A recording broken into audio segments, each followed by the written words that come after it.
All right, welcome everybody. So I just want to welcome you all to the Graphic Medicine Summit for 2025. We have a bunch of events happening. We just had our introductory reading. It's happening today, Friday, Saturday, and Sunday. There's kind of constant Zoom events.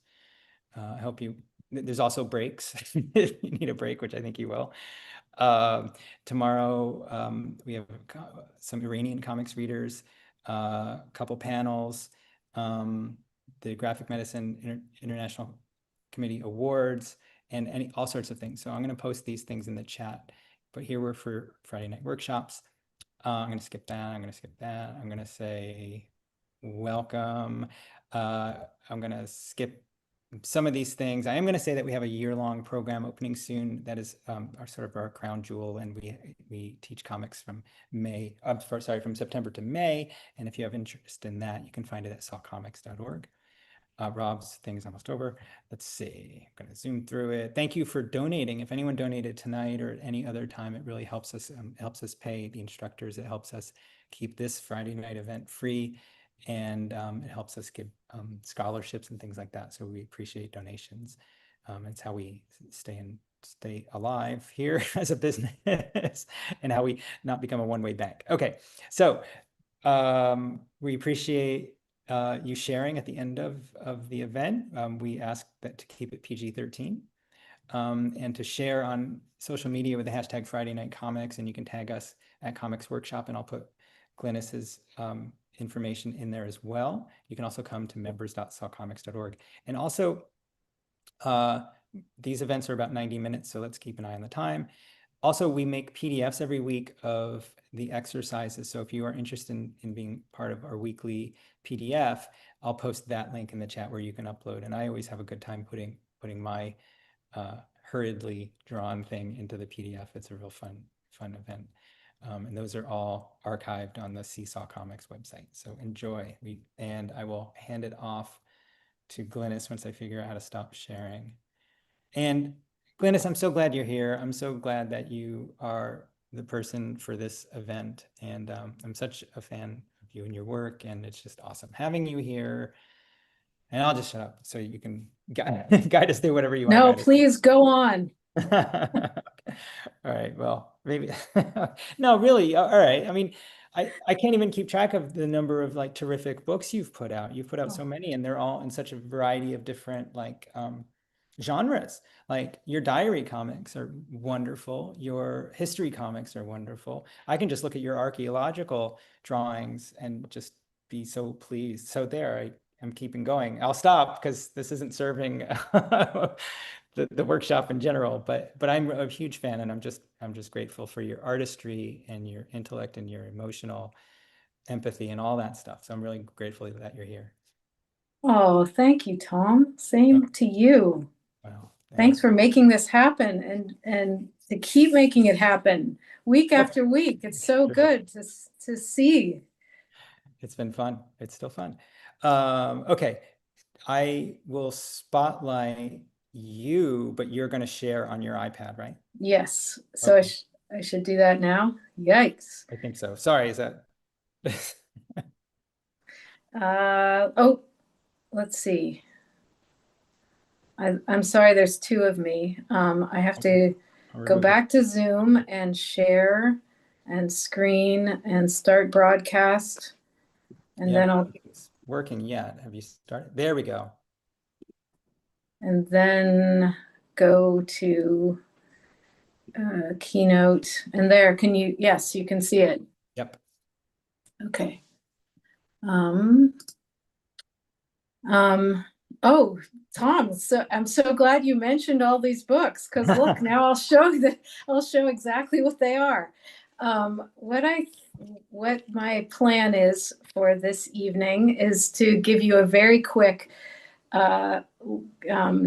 just orientation about what I've done in life, very quick. And then because in honor that this is the Summit of Graphic Medicine, and I'm so glad to coincide with this, a workshop, a guided drawing about a time when you were young and you were sick or injured.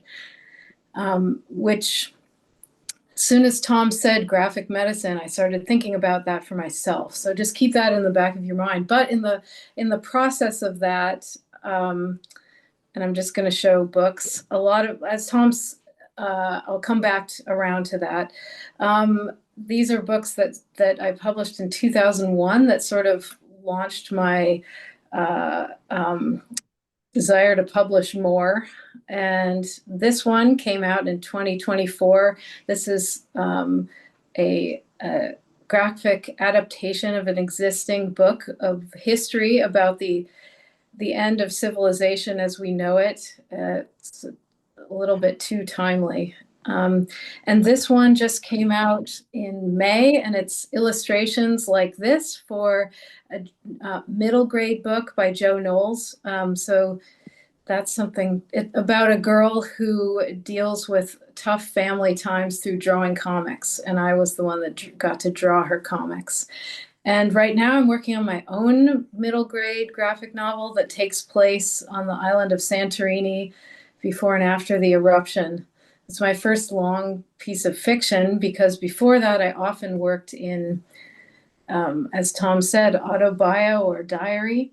But to mix things up, I just published a comic in our local newspaper, 7 Days, that alongside of Harry Bliss and Alison Bechdel, my heroes, about protesting in Vermont with my neighbor Deborah. So that's, I'm not going to read this, but just to show that I like drawing comics about so many things. So, and this is one of them, starting and ending with, what do you do with your one wild, precious life? I effing love Vermont and I never want to leave. That's where I'm coming from this evening. Something else, I just published a comic in Narrative magazine about my talking car and this traumatic year. And there's just a glimpse of it.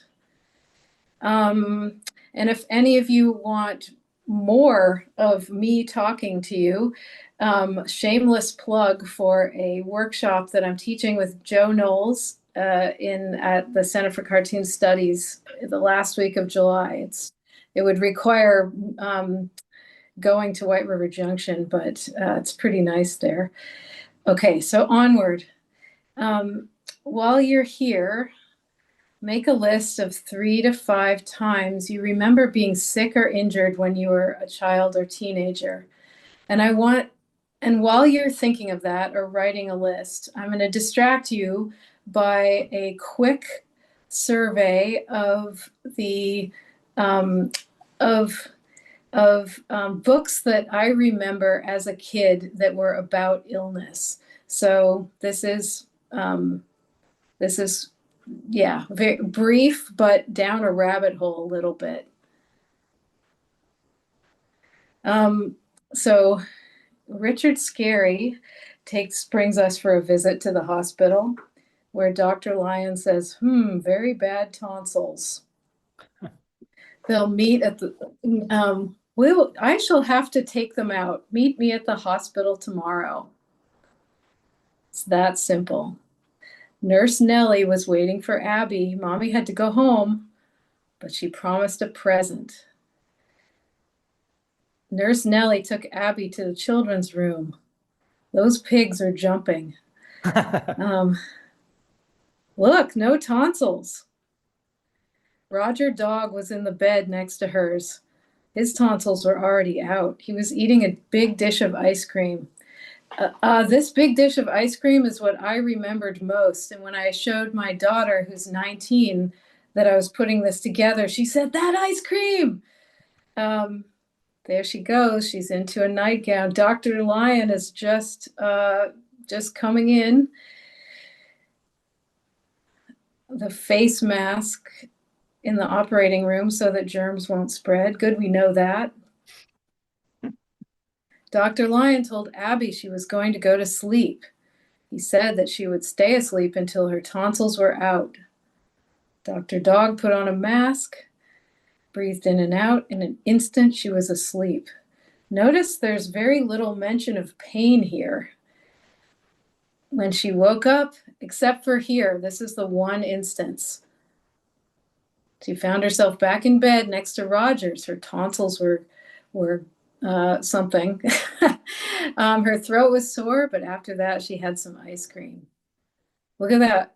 And my daughter just said, there should be a cookbook of food from children's books because I want that ice cream. And then here comes mommy, who's having a baby at exactly the same time. What luck for everybody. Guess who else gets a big dish of pink ice cream? Eloise. Sometimes I get terribly sick and have to be waited on. And I find this image interesting because it's like a bodiless arms coming in, handing her something. And this whatever lovely pink thing that is, and these mysterious medicines. Sometimes I get so sick, my head falls over and is wobbling till it's loose. That sounds serious, but then not even a paragraph break. But my mother is 30 and it has a charge account at Bergdorf. She wears a size 3.5 shoe. I put a cabbage leaf on my head when I have a headache. It makes a very good hat. My mother knows Lily Dachet. I looked up Lily Dachet, and she was a couture hat maker in New York around this time. But the way Eloise jumps from being seriously ill with her head about to fall off to the charge account at Bergdorf's is kind of shows that she's not taking this illness terribly seriously. And her hat compared to something more fancy, but she's frowning. And this is a bunch of pages later, not continuous. And Nanny has to get up and pamper me and spoil me for a while I'm out of my head with fever and pain. After all, I'm only 6. She's enjoying her status as as being pampered. Another sequence from the same book about medical events where she is surprised to find she's sawed her doll in half. And she's imagining this ambulance and the hospital and feeding the doll medicine through a funnel. Here's what I like to do, make things up. Here's what I hate, Peter Rabbit. I'm sorry to say that Peter was not very well during the evening. His mother put him to bed and made him some chamomile tea. She gave a dose of it to Peter, 1 tablespoon to be taken at bedtime. I don't know about you. I did not know what chamomile tea was when I was a little kid. And so I associated it with like serious illness and discovered it later. And the last example is Madeline. A little Madeline sat in bed, cried and cried. Her eyes were red. We don't know why. And soon after Dr. Cohn came, he rushed out to the phone and he dialed Danton 106. Nurse, he said, it's an appendix. Isn't this cool how it's like drawn on a Post-it note, pre-Post-it? Everybody had to cry. Not a single eye was dry. Madeline was in his arm, in a blanket, safe and warm. In a car with a red light, they drove out into the night. Madeline woke up 2 hours later in a room with flowers. Madeline soon ate and drank. On her bed there was a crank. I'm going back, if I can, to this and this. This one, we're looking at the ambulance, and this one, we see Madeline's viewpoint. Like that could be only her looking at that, I think. And in this one, we're looking at the crank, but from an angle that couldn't be hers. So it's interesting to see who's looking at this, who's speaking. It's talking about her, but we get her view. And a crack on the ceiling had the habit of sometimes looking like a rabbit. Outside birds, trees, and sky. And so 10 days passed quickly by. Does 10 days ever pass quickly by for a child? I'm not sure. And then I'm skipping a bunch of pages to like that one over there was page 40. So the little girls come to visit the rest of the girls. In they walked and then said, ah, when they saw the toys and candy and dollhouse from Papa. No mention of that before the girls came, but the biggest surprise by far on her stomach was a scar. And then I've jumped a few more pages, and Miss Clavel is hearing the girls in their room crying at night again, and she said, "Please, children, do tell me what is troubling you." And all the little girls cried, "Boo-hoo! We want to have our appendix out too." Uh, so I wonder. Madeline has made it look so appealing to spend 10 days in the hospital with flowers and toys and candy that they all want that. Sounds good to me too, by the way. Check me in. So that's my short survey of books that I remember. I don't know. I think everybody has a sort of things that they've seen in the past that give them, when you're growing up, a kind of understanding of what it is to be sick. And I'm sure everyone has their own sources for those, but we can explore them now. So I've got a plan, a 6-panel grid, and I'm going to draw one. I don't have a way to like demonstrate what I'm doing on the screen, but here's me drawing a 6-panel grid. I'm just doing it right now.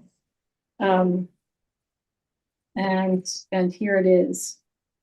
Very simple. A line up and down the middle and 2 lines Yeah. horizontal. Yeah, I see in the chat someone has said Velveteen Rabbit, and I know I was thinking of that too, but it's not as and there are illustrations. Maybe I don't have a copy, or maybe I think it's too sad. Like that is such a tearjerker. And these other children's books they have an element of comedy to the illness. They're not totally dire. Yes. I know, burning the toys and the Velveteen Rabbit is really scary. And yeah, so anyway, I love seeing the chat. Okay, so panel 1, draw an image of yourself feeling sick. And I realized that that these examples I've shown these are not a guideline or a template. These are just things that occurred to me when I was thinking of this topic. And I trust that all of you have have stories in you. And let's see. So instruction 1, draw yourself feeling sick. Where were you? What was the room like? Who was there? What time of day or night? And in my initial prompt of making a list of illness or accident, you've chosen an accident, I recommend not to narrate the story of an accident itself, but to write about the process of recovery, because I'm thinking of illness or recovering from something produces a story, because you begin feeling one way. You begin feeling either fine or just yourself, and then something happens to you, and your situation changes. You have a different view of the world when you start feeling ill. And I've suggested thinking of things from childhood, because often that's a time when you experiencing something for the first time. And when we're in our 20s or after, you think, okay, here comes a cold. I know what this feels like. But when you're a kid, and we all experience things more seriously, including COVID. When you're small, something like this happening to you for the first time is very disorienting. You don't know why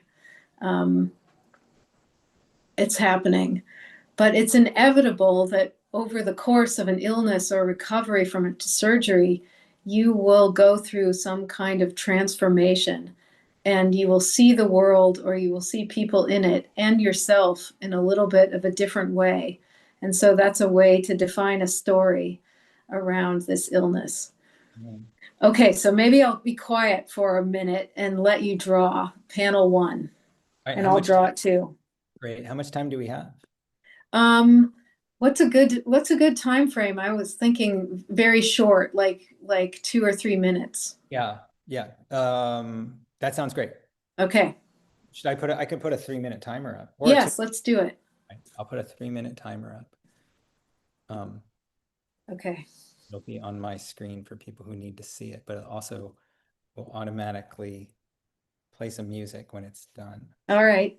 Um, No, you could keep, if you're drawing on your iPad, I don't no, know. I'm not. Oh, never mind then. Okay. Yeah. I can't do that many things at once. I won't.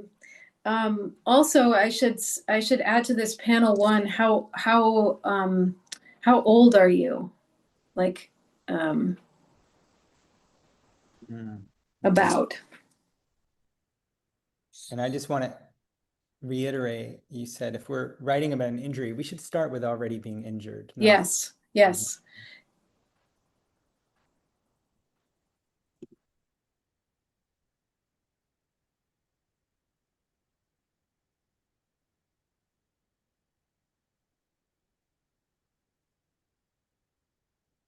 And so this is going to be 6 panels, each about 3 minutes each. Okay.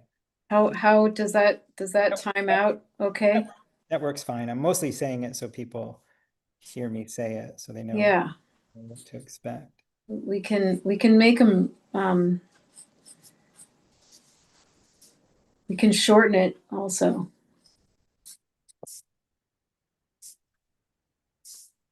It's already down to 1:40 at this point. And I presume it's okay to use words if we want to add. Oh yeah, of course. Yes, I was thinking I've asked these questions, but you don't have to answer them in your panel. It can be silent. You can just you can try to show that whether it's through drawing, or decide how much narration you want. I just remembered I had my tonsils taken out. I have to draw my doctor as Dr. Lion.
All right, great.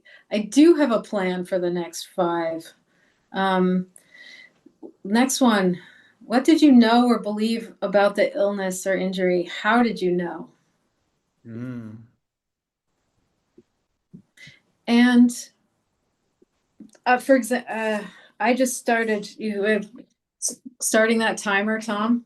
I haven't started it yet. Would you like me to? Yeah, Okay, here we go. It's going. And I put that in the chat. What did you know or believe about the illness or injury? How did you know? Hmm.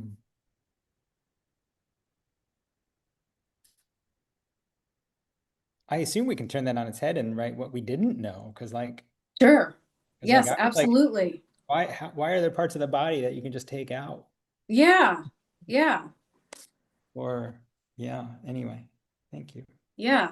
That's really good. I'm adding that to my notes.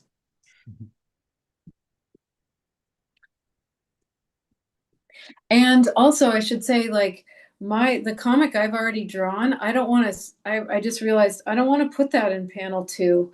I'm moving it. So this is as ever flexible as you want to make it. But I do have other details to put in.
Oh, these are fast. We have a minute left.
Love that timer.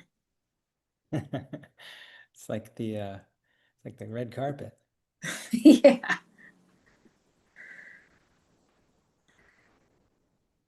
So another panel.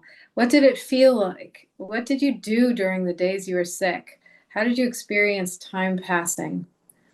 Think of Madeline, the birds and the sun outside, and 10 days passed quickly, which was not my experience of having pneumonia in second grade and not going to school for a month.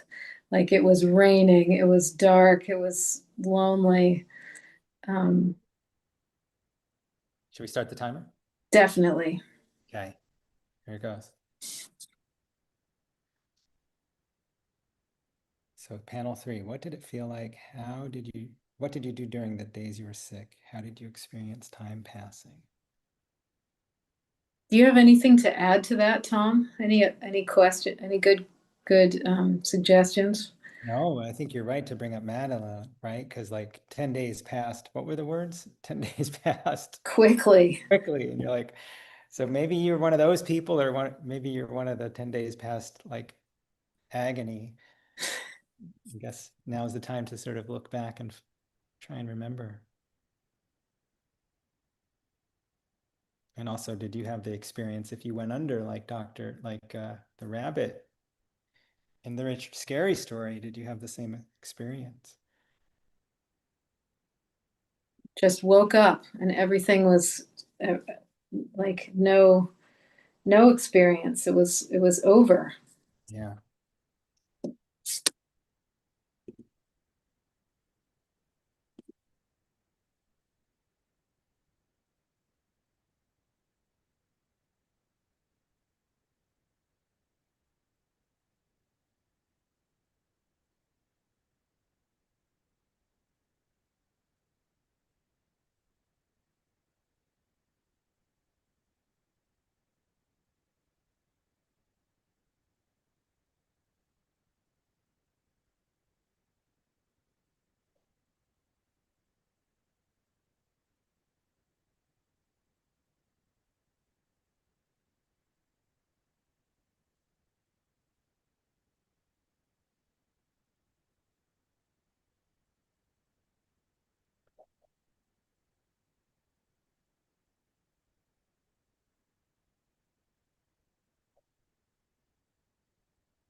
About 45 seconds, everybody.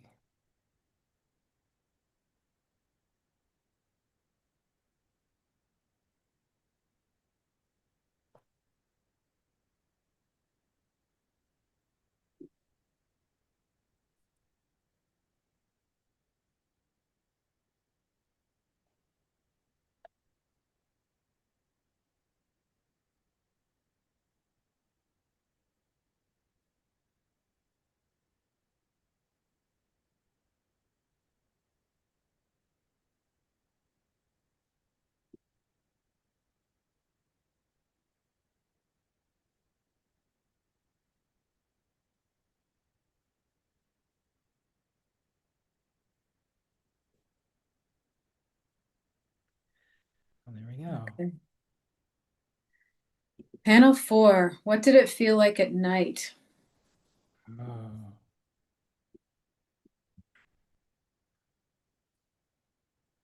Ready. All right, timer on. There we go.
I'm drawing really loudly. Can you hear it? No. Zoom has a lot of noise suppression, and it really keeps I think it serves to like keep us farther apart from really understanding each other. We can't hear people's dogs. We can't hear sirens outside their window. We certainly can't hear you drawing. You can't hear my daughter blasting Chapel Roan? No, is she? Is that the 19-year-old? Yeah. No. Can't hear that at all. I'll tell her to turn it up. Zoom has audio settings like automatic, and you could probably turn on like, let everything play.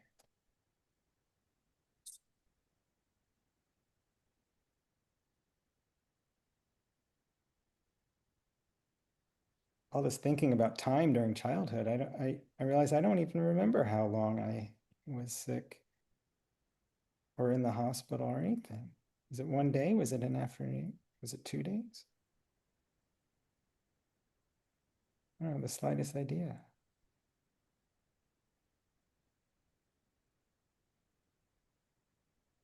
I know.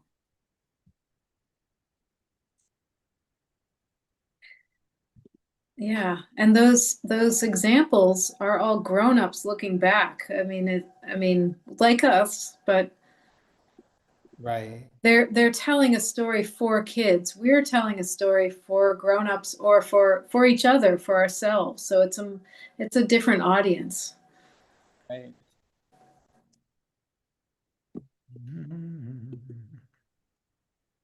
That was the timer, right? Yeah. All right. Getting close. Chapter 5. Who took care of you and made a difference or didn't? Mm.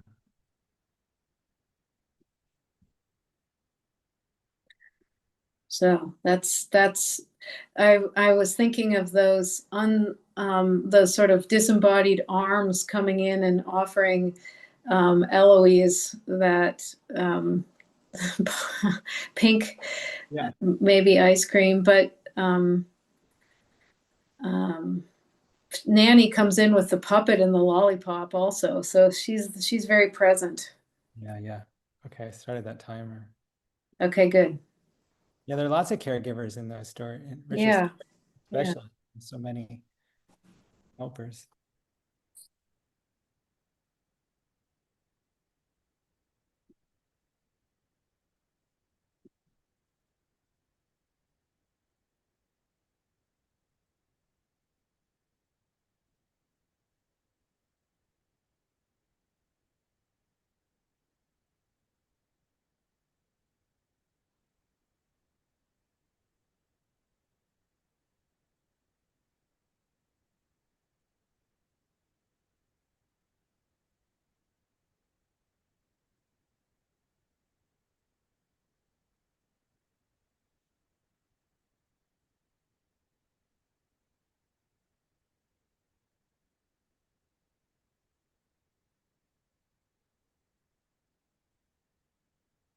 And Dr. Lion looks a little bit more like a baboon.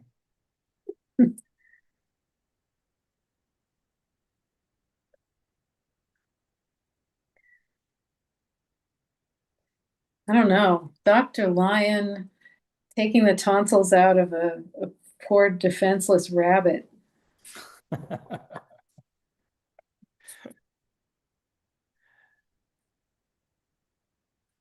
Yeah, sounds like an Aesop's fable. Yeah.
That was fast.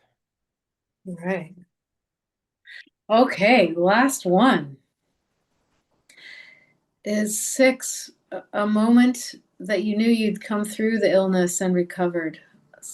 Um, Something about the end of this illness and or injury when you knew you could rejoin the wider world and how you felt about that. Mm. Okay, put that in the chat. And the timer has restarted.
That was fast.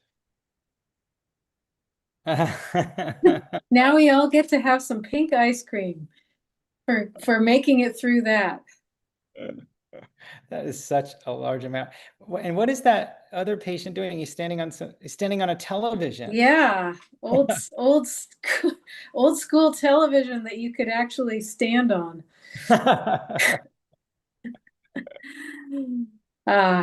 Should I stop my share? Oh, give us one more second to drink that image in. So, on the screen. That Emma in the chat, that's very funny that's not so appealing after all.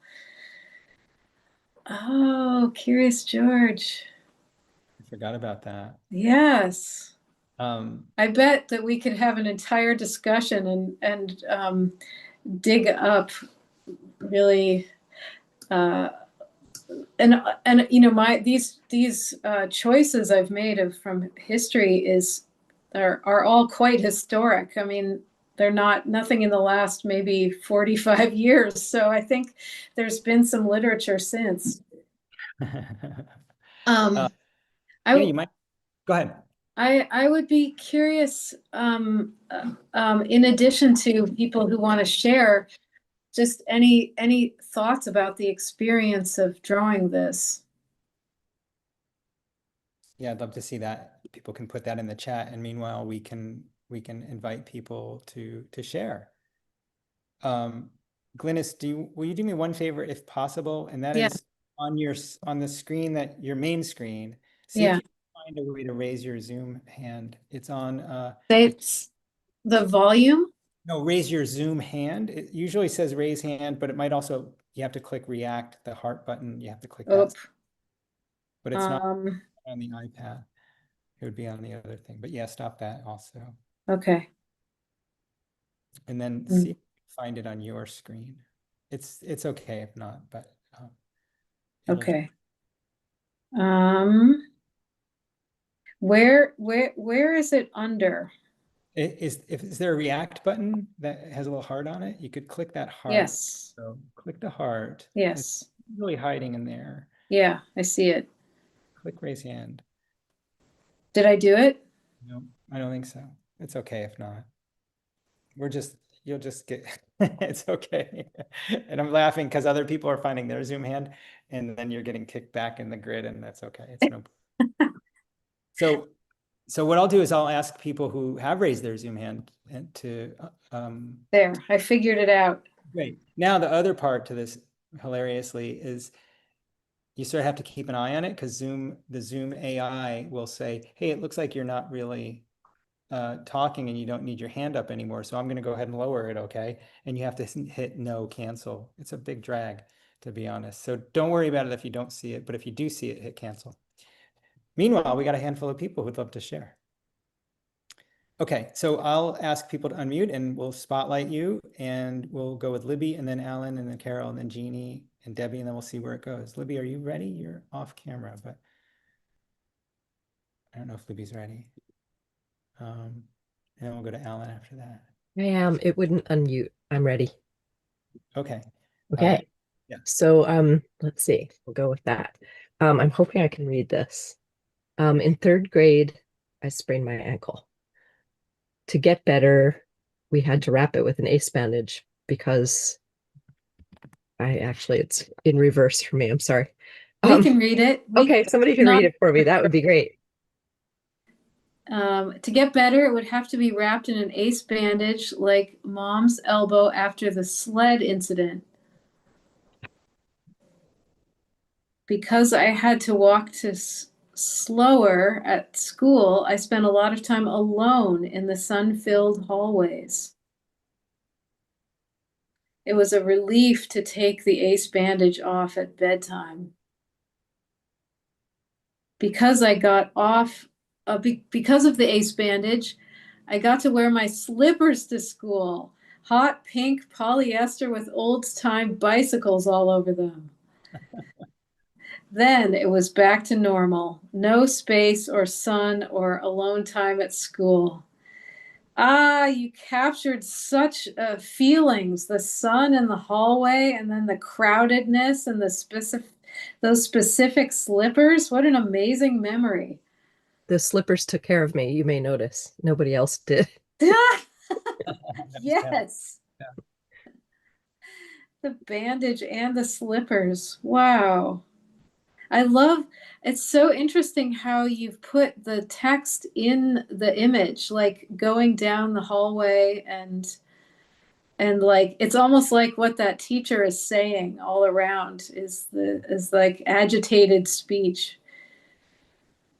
Great. Thanks, Libby. We'll go to, Yes. okay. Okay, well, unfortunately, the only statements that could happen when I was a kid was a long time ago, so I'm not sure I remembered it accurately, so I can't guarantee all of my recollections are entirely true. This way I remembered anyway. No one can check but you. So I used my computer, so let me see if I can share my screen. Yeah, there we go. Yeah. So when I was a kid, I got chickenpox. My mother told me not to scratch or it might lead to permanent scarring. I scratched anyway, I couldn't help it. I didn't go to school. I didn't go anywhere. I just stayed in bed and itched. There wasn't much difference between night and day. It was all just lying in bed and itching. My mother brought me food, but other than that, I don't remember seeing anyone while I was sick. Then again, I was pretty contagious. Finally, one day when I scratched off the scabs, there was just skin underneath. I don't remember how long I was in bed for, but however long it was too long. So that's what I ended up with. I don't remember many details, and that I do remember, like I said, I can't guarantee that's all accurate, but that's my recollection anyway. So I think you captured something with that repeating image with the spots all over.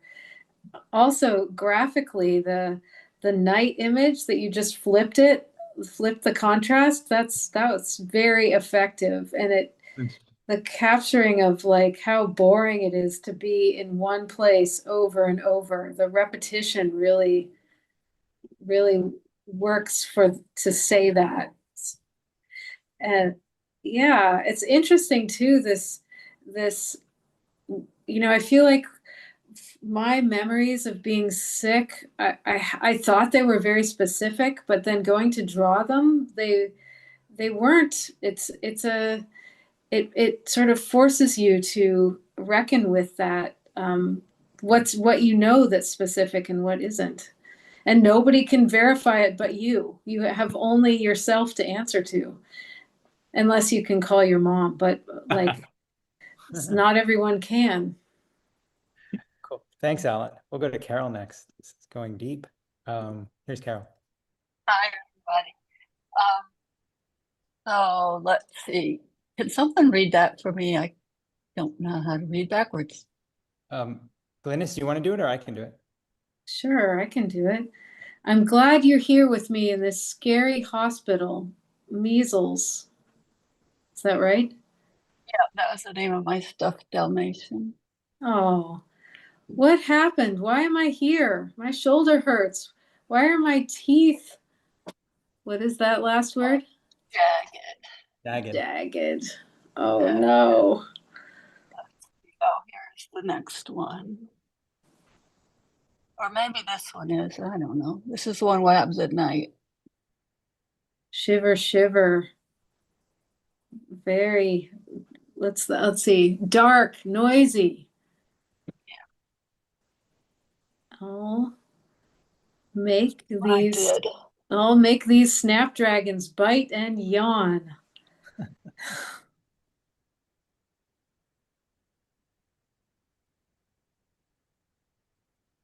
Who took care of me? Hmm. Sleep, Carol. Oh, Hmm. I'm sorry you were hurt. Here's Miss Pickerel goes to the moon to read while you're home. Gasp. My teacher came to my house. Oh, that's sweet. Wow. Oh, I'd like to hear how many visitations from the adult world people have gotten. That's a great image. yeah. And so good that that Dalmatian was there all along in every image. Thanks, Carol. Yeah. Thank Cool. you. We'll go to Jeannie next, and then Debbie, then Hisla, and then Rod. Here we go. Okay, thank you. This was really good. I didn't think there were any times that I was injured, but then I remembered 4 of them. Anyway, so this is the first panel. It's really tiny here. I was 8 years old, 1959. I was pushing a tricycle and fell off the tricycle when it hit a dog bone on the patio, and I face planted. And then my mom came out and dragged me into the house. This is me in the mirror, and there was all this blood, I remember. And my mom said, "How will you find a husband?" Because I thought, because I had bit into my lip and it was starting to swell and my tooth cracked, and anyway, she thought I was a goner for sure. Anyway, I just thought husband. I kind of thought, like, why are we talking about husbands now? Anyway, that's my mom, and this is nighttime, and that's the stick horse that was my favorite toy. Which was sometimes hard to get under the covers because he was a stick horse. Anyway, this is me because my lip swelled up because all of the bits of tooth went into my lower lip, and it was huge. Anyway, and my mom called the doctor, we need an appointment. And they gave me anesthesia, and I remember professing my undying love to the doctor because of the anesthesia. He looks like a catch, by the way. Oh yeah, he was very handsome. And my mom later told me, when I recounted the story, she later told me every woman in the neighborhood had crushes on this guy. Way to get into his office. That's right. That's right. So yeah, I was working on getting a husband, maybe. Your little self with the sort of innocent round eyes and the giant lip, and a really nice how you used red, like in for the blood and to out the color of the text. Yeah, that's what I remember is all the blood. Anyway. Awesome. Thank you, Jeannie. And there's some in the chat worth reading. We'll go to Debbie next. Here we go. Hi. Yeah, 13 years old this night. Both ears screaming, usually only one. And then I'm just in fever fog on the couch by the TV. And then at night, like, what does this mean? My hearing? Bilateral perforated eardrums? Will they let me get tested? I sleep with my windows shut. Allergies. So I'm a week at home. I'm a week at home trying to recover, basically alone. And then I go to school, and no, I wasn't tested. So. Wow, the sense of loneliness in that, and the all those clocks going by, and then back to school without even anybody ushering you out the door. Yeah, really, and that big dark square of lonely night and worrying about yourself without any answers. Ugh. Thank you, Debbie. Yeah. Here you are. You made it through. Yeah. Yeah. Awesome. We'll go to Dr. Bates now. Here we go. Hi. So let's see. I didn't remember getting sick, but then I remembered waking up one morning and having a swollen neck, and my mother in shock. I had the mumps, and that's me in bed, and at night it felt lonely. My mother took care of me, and then when I felt better, I was often running on my bike. Oh, that image of your mother holding you when you're sick is so nice. Thank you. And Yeah. the contrast from you saying the feeling of loneliness, like how much just that gesture can change everything. Wow. Yeah. And you're wearing your mother's color when you're going out the door, like you've taken some of her strength with you. That's true. Thank you. Okay, we'll go to Rod next. Thanks so much. Hey. I'm kind of jealous at everyone who has these like very complete, beautiful looking things, because mine is definitely very sketchy. And mine is about it's not in focus. I'll just tell you what it's about. It's about hitting my head and biting off a chunk of my tongue when I was maybe 4 years old. So my strongest memory is just sitting in the back of my friend's mom's van, which was like an earth-toned kind of Winnebago van with like orange drapes, like drapes in the car. And I'm sitting with an ice pack in my lap that I remember as holding my tongue, but in retrospect, no one would give the tongue to the 4-year-old to hold on to. So like probably my friend's mom had it. And for the actual moment that I learned that I was missing a chunk of my tongue, I don't remember this moment at all. And when I do remember, I try to remember, I only remember like the image of wood chips and maybe a couple of trees. So at first with this exercise, I tried to like reconstruct an image of like my friend's mom looking into my mouth. And then I decided I just wanted to say I can't remember. I can only remember the wood chips. Um, the next image that I can really remember, sorry for my shit uh camera.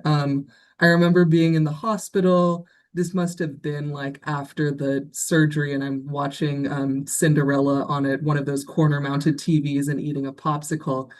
And then I had no memories from that night, so I assumed it was a normal night. And I just wrote some memories of my early childhood bedroom with like the things I was scared of in my room. And I also slept very close to my baby brother. Um, and my favorite person who made me feel better was my friend Mel. And because she would gas me up and she thought I was tough. And she's like saying that, it's my cool scar and everything. And the day I knew I was better was probably the same day in the hospital when the doctors like showed me a mirror and had me look at my stitches. And that's my story.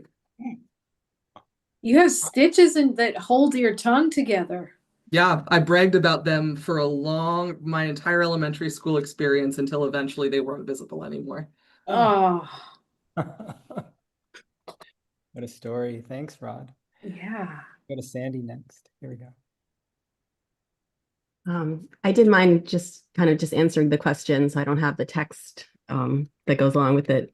Just the first experience that I can remember being really sick was at Mass General Hospital. And I remember waking up after surgery and vomiting, and then the phlebotomist coming in and saying that she needed blood from me.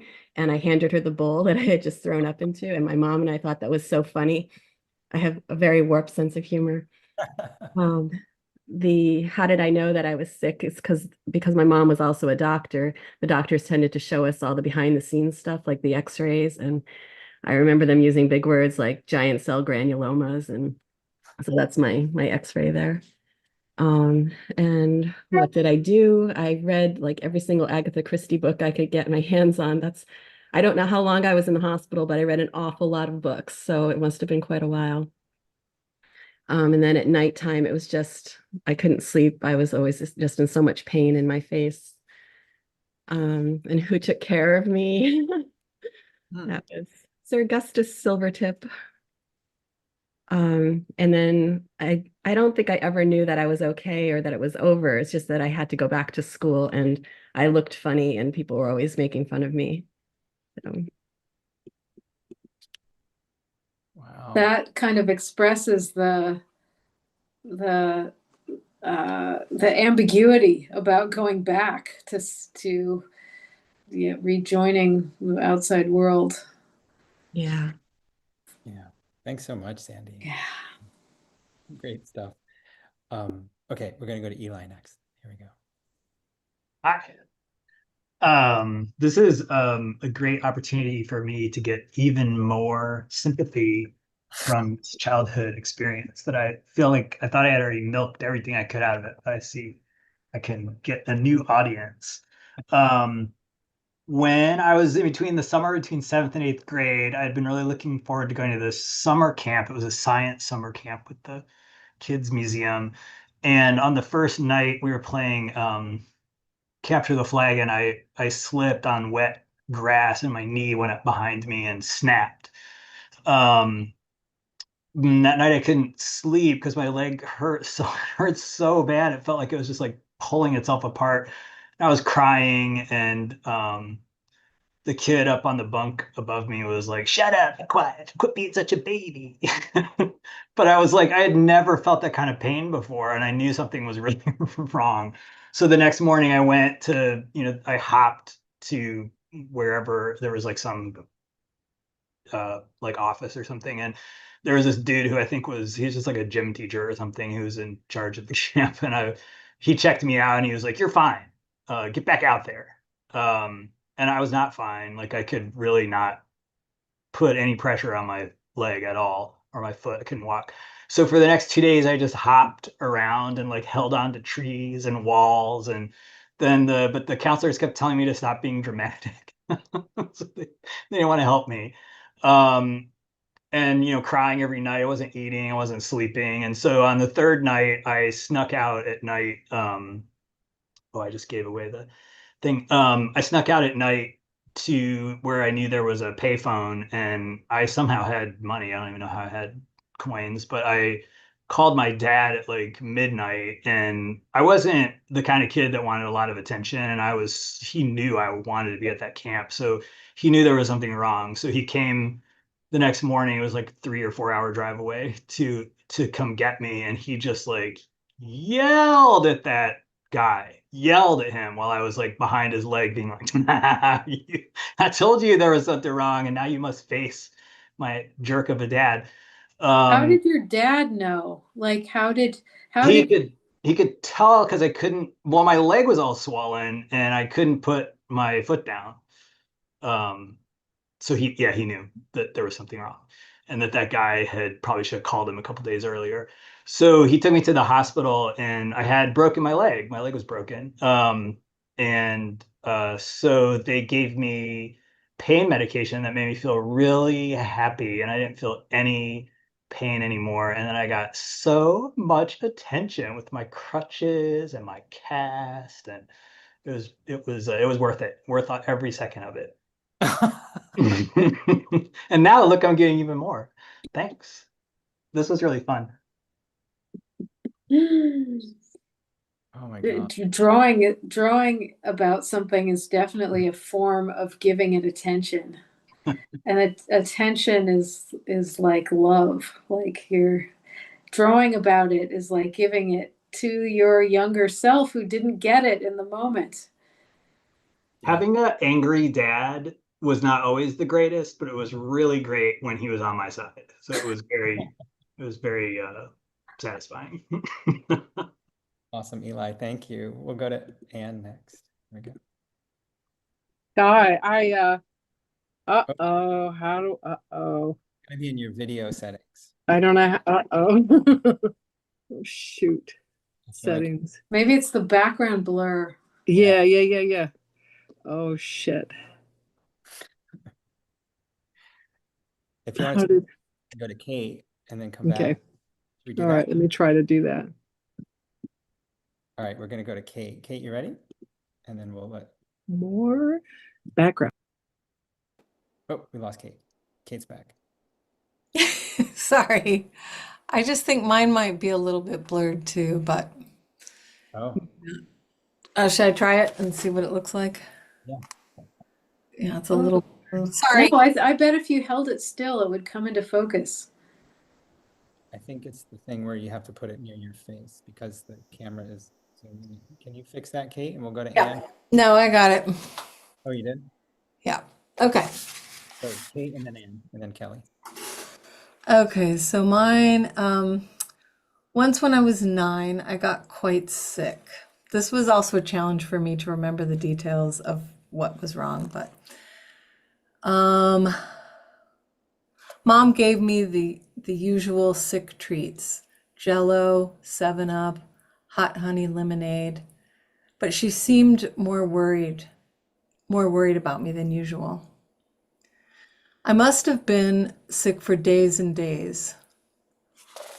I remember wheezing. And then this was at night. I must have been having trouble sleeping. Mom tried something new. Take off your top. Huh? And then she put Vicks Vapor Rub on my chest. When Mom put the hot towel on my chest, the vapor felt so good. It was like nothing I'd ever experienced before. And I think I would really like to explore that feeling a little bit more in drawing, but that was as far as I could get. But yeah, I just remember it as a very like talking about attention, like that was some really special attention. It Mm, felt so good. That's really yeah, that's amazing. And how to draw the sensation of that. That's like, even the sensation is like sort of transforming. Is that the only place you have a little bit of color? Yeah. Yeah. Yeah, I mean, it was, and I think because she'd never done it before, I'd never heard of it or anything. It just felt like some magic trick, you know? Yeah. Yeah. Yeah. And the way you've drawn the eyes closed and just, um, it's just surrounded by vapor and making a difference. Yeah. Yeah. That was the transformation, I guess. Mm. Thanks, Kate. Thanks. This was fun exercise or good exercise. Yeah. All right, we'll go to Anne next. I think Anne's got it figured out. Anne, can you unmute? You're gonna have to unmute.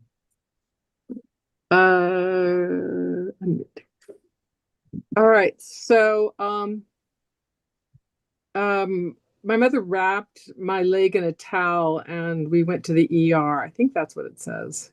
Mhm. And it was a cut with lots of blood. It delayed the family vacation. And my mother took the stitches out on the picnic table, surrounded by my siblings. And that was kind of that I remember that specifically because that was so weird to be on a picnic table having your stitches taken out. My mother was, and then I got to swim again. And that's where I knew I was healed. That's so good. I love that there's two scenes on the picnic table. And, Well, yeah, that was the most dramatic part for me was being was having the stitches out on the so that's why they were highlighted. yes.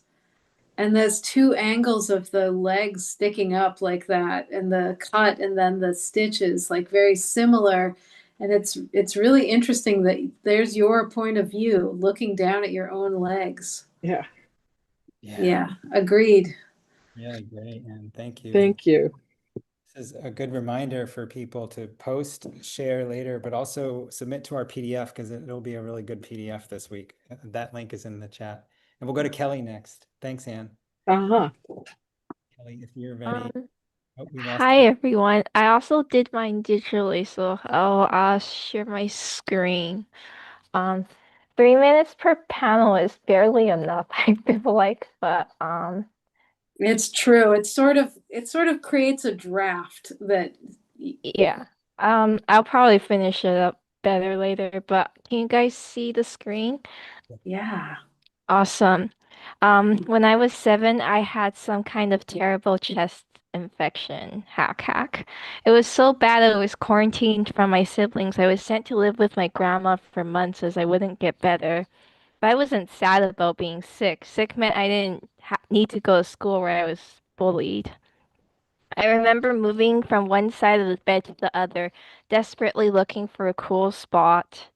I'd be taken to the hospital multiple times for IV antibiotics. Her veins are too small. We have to poke her on the head. And yeah, that was needless to say, I'm not scared of needles now. Um, I eventually got better enough to see my mom and my newborn sister who also caught the infection, just in time for my sister's 100-day celebration. So yeah, that's mine. Wow.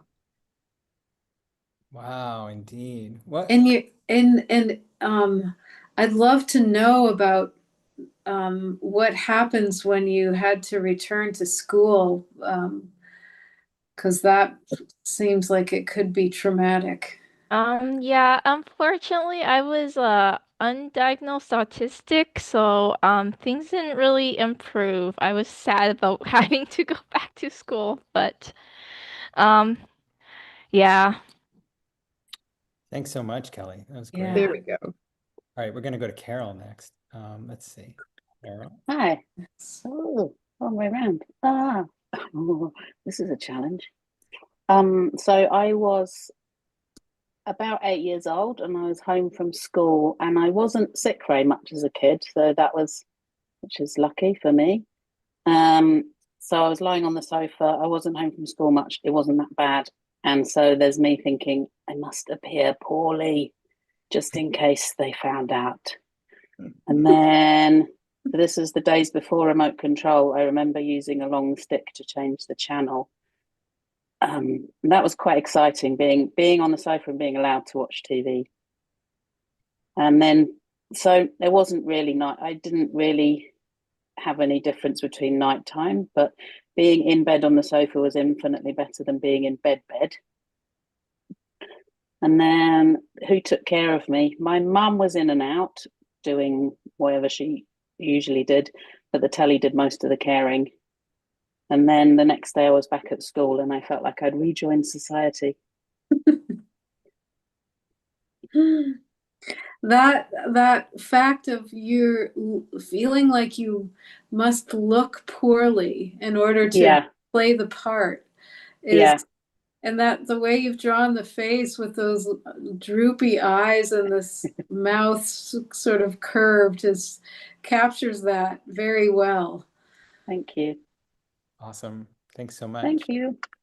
Yeah, and the telly as the caregiver. Yeah, the telly. Surprised. I think that people can experience that quite a bit. Anyway, we'll go to Megan next if Megan's ready, and then we'll go to PF, and then we'll go to Gareth. Here we go. I'm not sure how visible I am. Oh, can you hear me? Yes. Oh, okay. Ooh, I'm very blurry.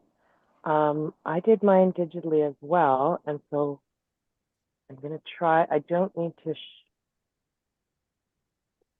share a screen. I just need my tablet to work. Okay.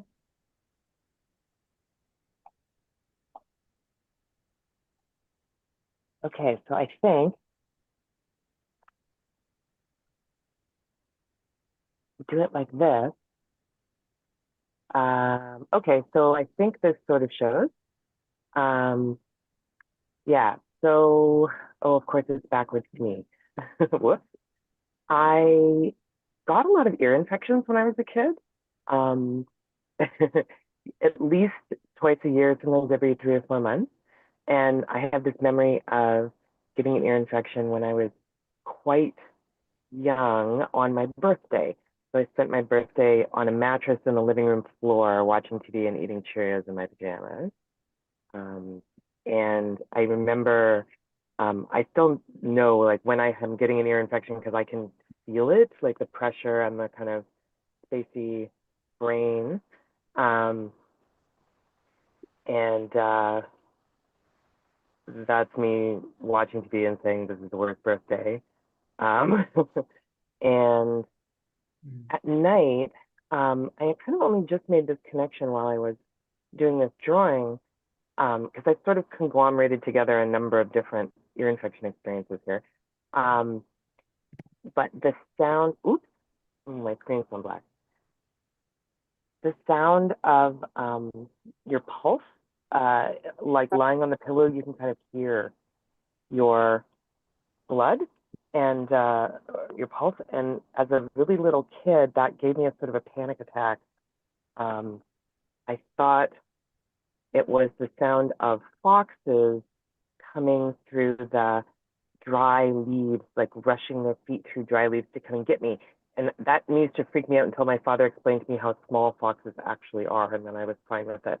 So that's my mom taking my temperature and giving me over-the-counter medication and saying that I still have a fever, so I'll have to go to the doctor.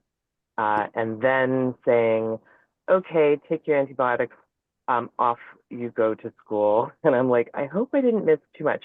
So this is sort of a mix of memories. I think with the time I was actually sick on my birthday, it might have been before I was really at school. I might have only been about 5, but I definitely was very stressed out by the idea of coming back to school and having to figure out what I'd missed. But yeah, thank you. That confusion of what you're hearing and your pulse at night it's so disorienting and strange, and that you invented this story for it is like that's a whole story in itself, where you got that image and why would be cool to explore.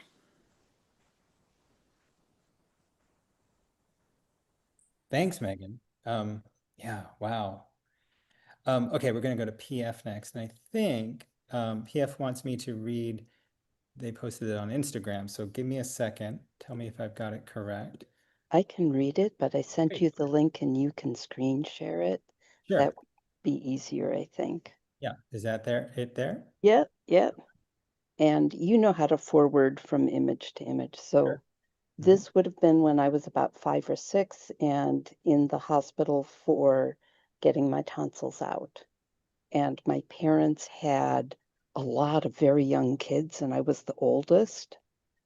And they couldn't bring me to the hospital in the morning, so the hospital had me come in the night before surgery. They left me alone in the hospital bed, and they gave me medicine to help me sleep. Oh, there we go. Oh, shoot. Oh, I didn't get the bottom line on the first image. So back to the first image, there's a line that got cropped off. I'm sorry. So they gave me medicine to help me sleep, but the medicine kept me awake. Now, next image. I was nervous alone when a nurse walked by.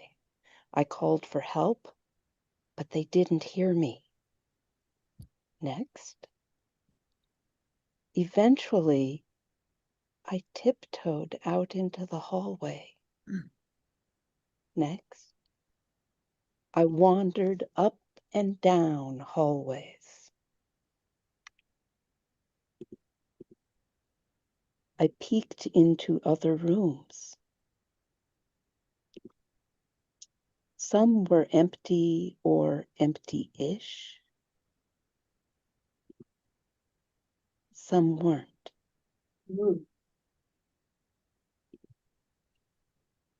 I went back to my room. No one noticed. No one believed me it ever happened. And I see typos. I'm going to have to fix that. Scroll backwards real fast in case. So people... Yeah, I see a lot of amazing atmospheric drawings that really you just did. Well, no. You see, I did this digitally, and what I did is I grabbed Creative Commons photographs for the images that I wanted to represent, and then I modified them with a couple of different apps for filters. Then I used a different app to lay the text on top, and then I cropped them, and then I shoved them into Instagram. Interesting process. Yeah, definitely. I don't do well drawing. I used to when I was a kid. You know how to use media. Yeah, agreed. All right, well, I'll stop sharing. Thank you so much. That was terrific. We'll go to Gareth next. Here we go. Hey, Hi, good to see you, Gareth. Glynnis. Good to see you. Wow, it's so nice you're here. This was a lot of fun. I'm gonna try and share my screen here. Is that working? Let's see, screen 1. No, screen 2. There we go. So this is, I actually wasn't a kid when this happened, but I was a very young adult. I got gum disease, and I was told that I would have to replace all of my teeth with implants. And this is the dentist telling me that, and then explaining what happens, why this is the case. I don't know if I should read the entire thing here, or if people want to read it on their own. So the dentist says, I'm afraid we need to replace all your teeth with implants. You see, bacteria attack the roots and the tissues that connect to your gums and jawbone. You get gum recession, you get pockets, your teeth get wobbly, super bad, can't clean when the pockets go below the furcation of the tooth roots. So this is like a diagram showing as time goes on, all these things happening. And then we'll remove your teeth your real teeth in stages. So this is stage one, and I'm feeling like an old man at 25 with my no teeth here and my denture in my hand. And then graft bone from your hip to your jaw and place the implants. And that was a major operation that caused my jaw to swell up like a bionic chipmunk. This is what it looks like on the X-ray. And then a 6-month recovery, which could be worse because I was in Miami Beach and went out to the beach every day and watched the fireworks on July 4th with my new girlfriend at the time, who is now my wife. And then finally, I got my prosthetic teeth, which look great. Ding! $100,000, please. And I decided to do a little inset of the dentist watch, which is a Rolex where all the numbers are money symbols. Ah, So depressing and good. Thanks so much, Karen. Wow. Yeah, no problem. that's amazing. So next. So Glynnis, we'll probably go a little bit long. Are you okay with that or not? Sure. No. Okay. So Wait, what's our time frame? Isn't there an event? no. Okay. Last official event of the evening until. Okay. So okay, we'll go to Pearl. Here we go.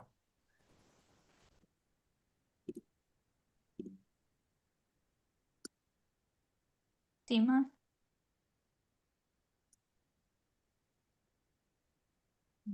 Can you see mine? Yeah, it's a oops. Oh, I need to spotlight you. It's a little I think it's a little washed out. I don't think it's blurry. I think it's more about the light. If you have too bright of a light, sometimes it can wash it out. Am I correct? There we go. Yeah. Okay. So there's me on my bed as a little kid. And I had an earache. And then in the next photo, it's me and my mom, and my mom saying, "What's wrong?" And then I'm saying, "My ears hurt bad." And then my dad is in the corner saying, "We're gonna have to take you to the doctors." And then this is me at the doctor's. The doctor is over here saying that my eardrums look very red. And then I remember the treasure chest at the doctor's where you could pick out like a little toy. And then they're saying, we'll prescribe kids Tylenol and amoxicillin. And then there's my dad giving me amoxicillin because I always remembered the pink medicine. And then this is 6 months later. I had gotten tubes in my ears because I had hearing damage from the amount of earaches. And then I say tubes in my ears. And then I remember I was on the playground and one of the tubes fell out of my ear. So, but yeah. Wow. That giant pink medicine, and the smaller dad. Great. Wow. Thanks, Pearl. Earaches. It's a bummer. All right, we're gonna go to Michaela. There's so many intense stories, you know. That was intense too. Yeah, I think so too. Could I share it, Tom? Yeah, you should be able to, Michaela. There you go. So you can see that. So there's a story about let's see, then you can't see the top, I don't think. Can you see the top text? We could, but then the Oh, exit the full. So just for the top Yeah, part. So at times when I got sick, so feeling sick, I had some toys and books. So that was a part that I really liked about it. But what I knew about it is that Mama said you had to lie absolutely still to get better. Uh, and what I what it felt like, it was so boring and hot and forever. So I hallucinated using the pictures on my walls. And I had, this is a picture of Jesus, the shepherd. And then this is a picture of Jesus, the shepherd, kicking the sheep and Mickey Mouse running away. At night, it was better because Mama was asleep and I could read comic books in the dark using a flashlight. She used cold water wraps, which you'll be absolutely horrified by, I'm sure, based on the so-called Kneipp method. It's like this Bavarian doctor, and so there was literally, you would get rubbed down in this, like it had some vinegar in it. It was absolutely repulsive. And then you would be just bundled up. And so the last question was, I think, how did you get better? Everyone tried to get better as soon as possible with those treatments. And it actually brought down a fever. Like it did. Like you would just be bundled up and then sleep for like 7 hours and wake up. But it was, oh my God. It sounds Yeah. like the treatment was worse than being sick. And in some cases, definitely. And my dad got it too. So it wasn't just me. He had to do it too. You had to be bundled up to your neck and like in several layers of blankets, and in the summer too. It was relentless. But it wasn't anything truly bad, so I don't wanna it was good. It was fun to remember. So I appreciate your hallucination of the pictures on the wall, like behaving differently than they did in the pictures. yeah, that was like I did that with books too, and with my toys, with my dog that I had on my bed, and so that got me through a lot of stuff, believe me. It still does, it looks like. Yeah, thank you. Thanks, Michaela. We'll go to Alice next. So we've just got a few more. Alice, Christian, Lila, Yvonne. Here we go. Okay, in the first screen, I have chicken pox, and I scream, "Mom, I have spots." And then the second one was, what was I thinking about it? And I was wondering how I got spots from a chicken. It didn't seem to make a lot of sense. And what I did the whole day was scratch. And what I did at night, I got a oatmeal bath every night, and that was the only time I felt good. Um, and then who got me better? I just remember the calamine lotion, the pink calamine lotion all over the place, spilling and on my body and on the table. So that's where I put that. And how I knew I was better is when I only had one spot left. It was my scar that I still have today. Yeah. And the image that the chicken that you drew front view next to yourself with that sticking up hair is a great image. Most people like that's unusual to draw that chicken front on. Yeah. And I love the idea of the bath and the swamp of calamine. Great, Alice. Thank you. Okay, we'll go just a handful more. We'll go to Christian. Christian, are you there? Usually, and then Lila, and then Yvonne, then Lori, then Edgar, and we'll finish with Edgar. Christian, you there, buddy? We'll go to Lila. Lila, are you there? Hello. Oh, Christian, you ready? Yeah. All right, wait. It's just how it is. I had full pneumonia. You want to tell us Yeah, about that? That's what I got. Tell us The about first one is just me being on top of all the pain I went through. Oh, on top of it, like you're through with it. Yeah. Hey, great. Yeah. What about that second and third panel, Christian? I'm curious about those. Can I stop doing this, please? Sure. All right. We'll go to Lila next. Well, I don't know if Lila's registering. Oh, there we go. Here we go.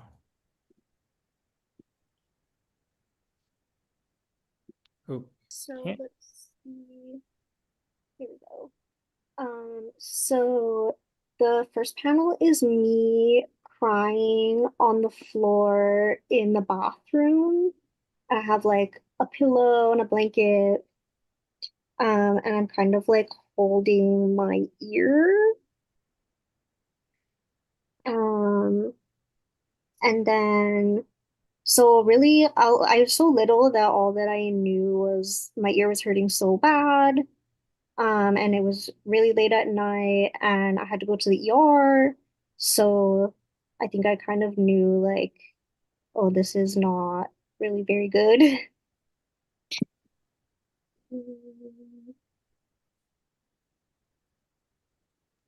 And then I spent my days on the couch in a blanket, watching TV. And this is the Arthur theme song. Every day when you're walking down the street.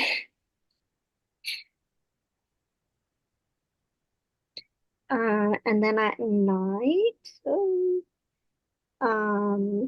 just a lot of pain and crying. I have my little Lion King blanket and my little kitty cat with me.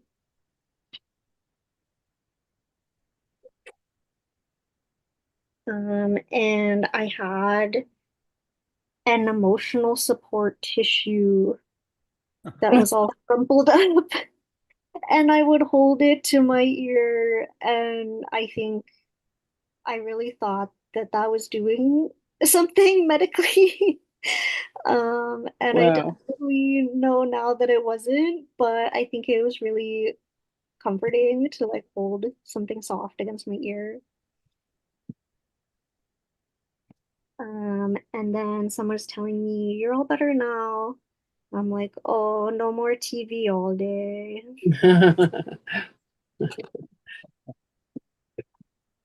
Wow. A You- comfort tissue. I don't think I've ever heard that before. Oh, great. Thanks, Lila. Yvonne, if you're ready, you can unmute. If not, we'll go to Lori. Yeah, I'm ready. Can you hear me? Yeah. Hi. Let me take off the back because I think if I have it up, then it won't see. Okay, this is the first time I'm sharing, so I've been attending these workshops, which I'm very thankful for. Thank you. So this is a time when I had the stomach flu, and I had a stomach flu a few times when I was a kid, but it's just this one kind of memory that aligns with it. So when I was 13, I had the worst stomach flu. I felt like I was going to die. My bed on the bottom bunk felt like a tomb. Days passed, but it felt like weeks, years. And this is the thing that I always think about, is that the only thing that helped the pain was if I stretched my stomach. And so remembering that stretch to give me relief. And then I vaguely remember my mom bringing me soup and juice. And then one morning I woke up to sunshine coming through the window. Magically, my stomach pains were gone. Sunshine. Yes. Thank you.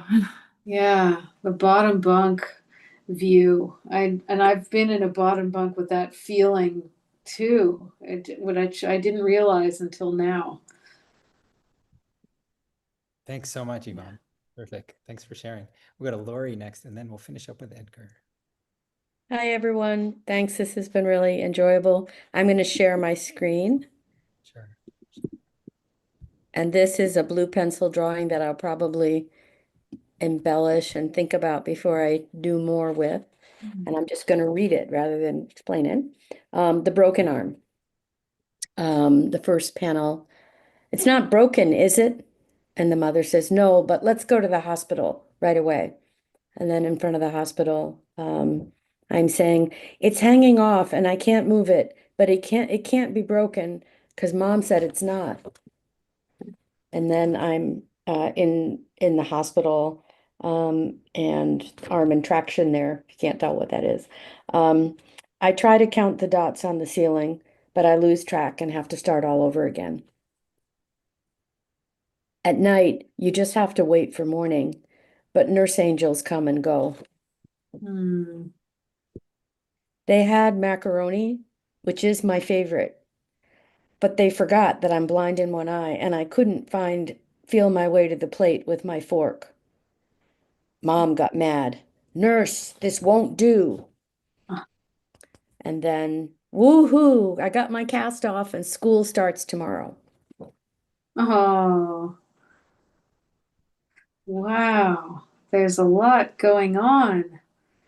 The belief and your absolute belief in your mom and and then blind in one eye. That's another story. Wow, Yeah. so interesting. Thanks, Lori. Thanks so much. And this is a good reminder for people to share. I just put that link one last time in the chat. We'd love to collect these or see them on social media or wherever. And there's a lot of ways to stay connected that way. So thanks. Okay, we will finish up with Edgar, who probably has a story. I've got a story, Tom. Thank you for calling on me. And Glynnis, thank you for the inspiration for this. Let me show you what I've got. And I came up with the title, and the title is Little Edgar's 3-Week Adventure in the Hospital. And some of you may notice that I've adopted the early typography and format of Winsor McKay's Little Nemo in Slumberland. And anyway, little Edgar must have felt ill, so his parents took him to the doctor. The next thing Edgar knew was that he went to an operating room at Georgetown University Hospital. This happened in 1962 when he was 8. And here I am on the hospital bed, laying on my stomach, and there are the doctors and nurses around me. And number one, little Edgar yells out as the doctor sticks a big needle in his back. Ow! Whoa. This is a spinal tap to withdraw fluid. It feels like paralysis. Edgar is admitted to the hospital, but why? No one tells him.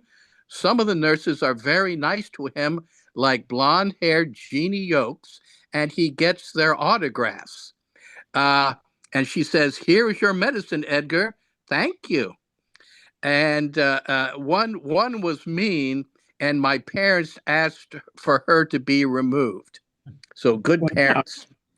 Number 3, to pass the time in the children's ward, I organized wheelchair races down the hallway until the nurses put an end to it. I still don't know why I'm in the hospital.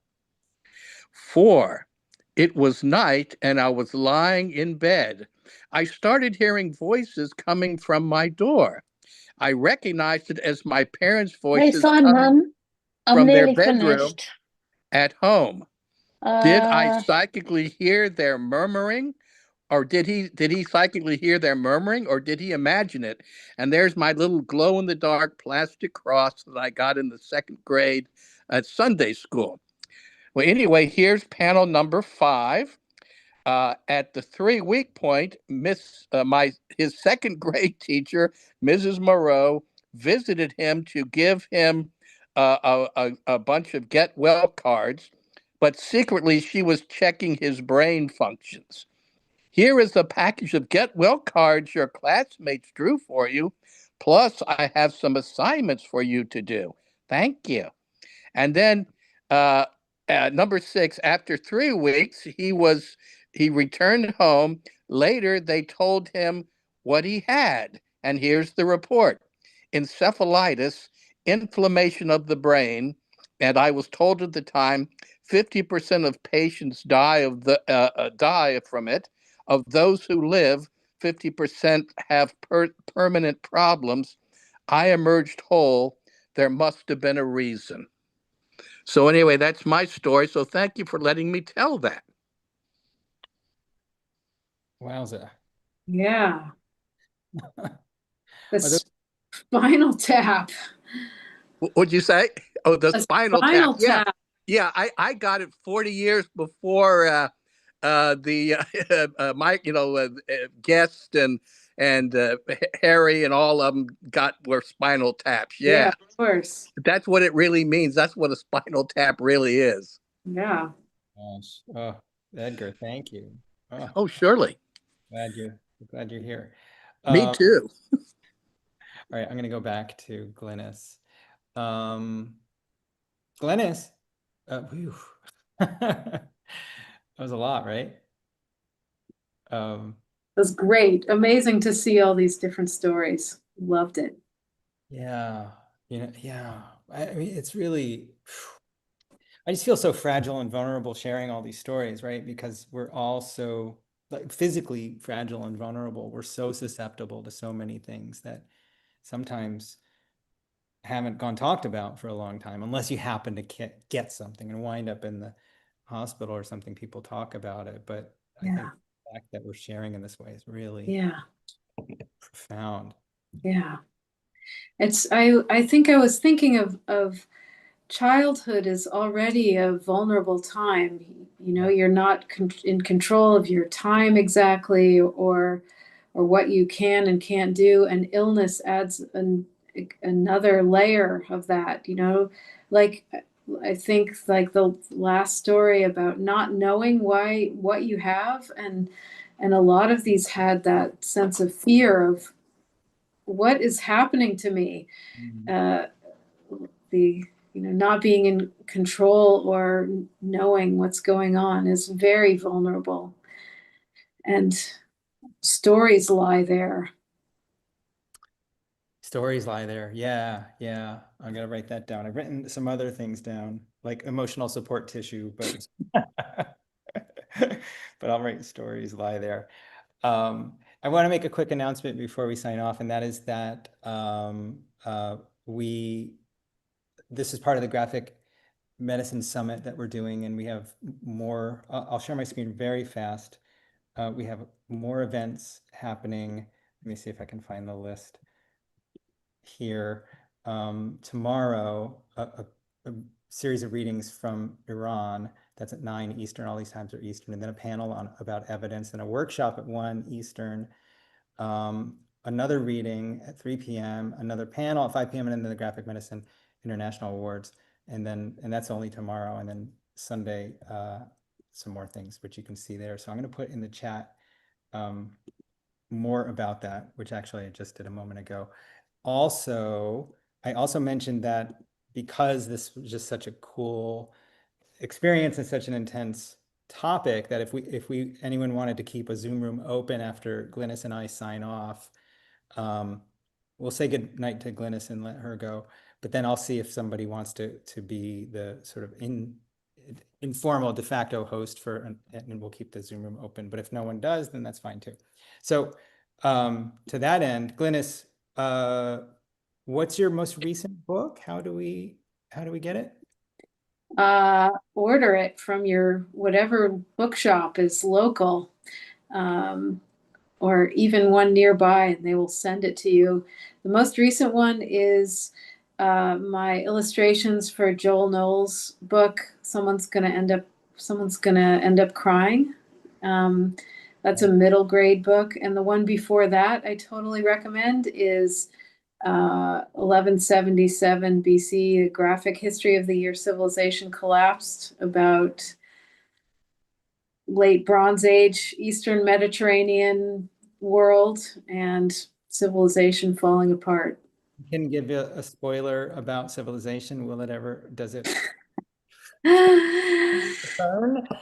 We're in for at least 100 years of a dark age, but we can change that by drawing comics and not giving up, and keeping reading each other's work and keeping communication going. So thank you for making a place for that, Tom. Thanks, Glynnis. I appreciate it. I'm going to ask everybody to give Glynnis a round of applause, but if you want to stay on after Glynnis goes, we will we'll negotiate if we're staying on or not. Glynnis, thank you so much. We'll see you next time you do this. Thank you so much. Thank you, Tom. Thanks everyone for drawing and showing your work. I love to see it. Bye, everybody. And Thank you. Thank you. Thank you so much. Thank you. Thank you. Bye. Thank you. Thanks, everybody. This will be fun. We'll see what the numbers go down to. 24, 20, 22. Tom, I just for 1 second, I'll show, this is the actual glow in the dark cross. Several people commented on it. I still have it. And Pope? So this is the actual glow in the dark cross. So I thought people might want to see it, and it still glows in the dark if you turn out the lights. So thanks. What do you mean it's blessed by the Pope? Did you have to? Well, I actually went in my junior year in high school. I had a chance to go on a school-sponsored trip to Italy, and happened to be at St. Peter's Square. I'm not Catholic, but happened to be at St. Peter's Square on Easter, and I had brought this along. So when the Pope Paul VI comes out and waving and everything to people, I held it up and he blessed it. And what's interesting is that that's the first year that the thing was televised on TV. I was standing near a telephone pole, and my parents happened to be watching the show. And they said, when I got back, they said, we thought we saw someone who looked like you standing by a telephone pole. So they saw me on Easter Sunday in Italy. Yet another story. Well, maybe we'll see that one drawn. I'll draw